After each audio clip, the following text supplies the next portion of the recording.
Qu'est-ce que vous voulez que je dise ?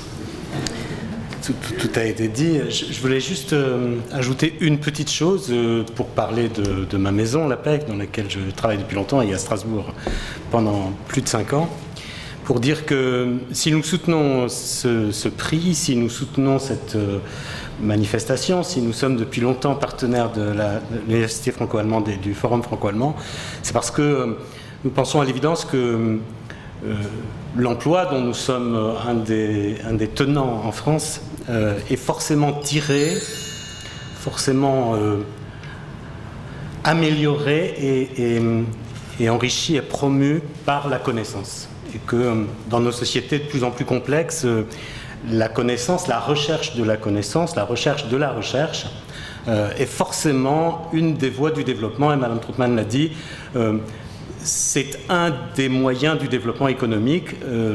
Il se trouve que dans certains endroits, on nous a reproché de ne pas nous trouver parce que, disait-on, si l'APEC est là, alors il y a une promotion de l'emploi des cadres, et là où il y a emploi des cadres, alors il y a développement économique. Donc là où il y a emploi des cadres, il y a forcément connaissance et développement de la connaissance, et donc nous sommes particulièrement fiers d'être ici. Et puis, vous le savez peut-être, nous sommes co-organisateurs d'un forum de la recherche qui a eu lieu à Berlin cette année et qui aura lieu à Paris avec l'Université franco-allemande et le Forum franco-allemand. Et là encore, pourquoi la recherche ? Parce que nous souhaitons nous inscrire dans ce développement lié au mouvement autour des projets de Lisbonne, hein, et du développement des efforts de recherche en Europe, et de cette économie de la connaissance dont on peut parler maintenant vraiment. Vous savez que les objectifs sont d'atteindre 3% de dépenses en recherche, 3% du PIB de chaque pays et 3% donc du PIB européen. En Allemagne, on n'en est pas si loin, on est à 2,5% si mes renseignements sont exacts. En France, un peu moins, 2,1%. En revanche, ce qui fait la marque de la France en ce moment, c'est les efforts énormes qu'elle fait pour développer l'emploi dans la recherche, puisque le nombre d'offres d'emploi dans la recherche s'est accru de plus de 40% dans les dernières années. Et donc nous sommes aujourd'hui sur des volumes de recherche de candidats en France qui sont plus importants que partout ailleurs en Europe, mais suivis, exactement talonnés par l'Allemagne, puisque l'emploi, grosso modo, l'emploi des chercheurs représente à peu près 5% de l'emploi total des cadres, et ce en Allemagne comme en France. Même si les modes de financement de la recherche ne sont pas tout à fait les mêmes, il y a plus de financement privé en Allemagne, un peu moins en France.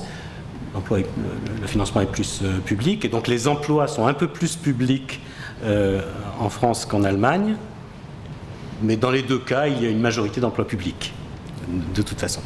Donc ici, je suis content de voir que beaucoup des gens qui ont été honorés se dirigent plutôt vers le secteur privé, parce que c'est là que se trouvent très probablement les chances de développement de la recherche.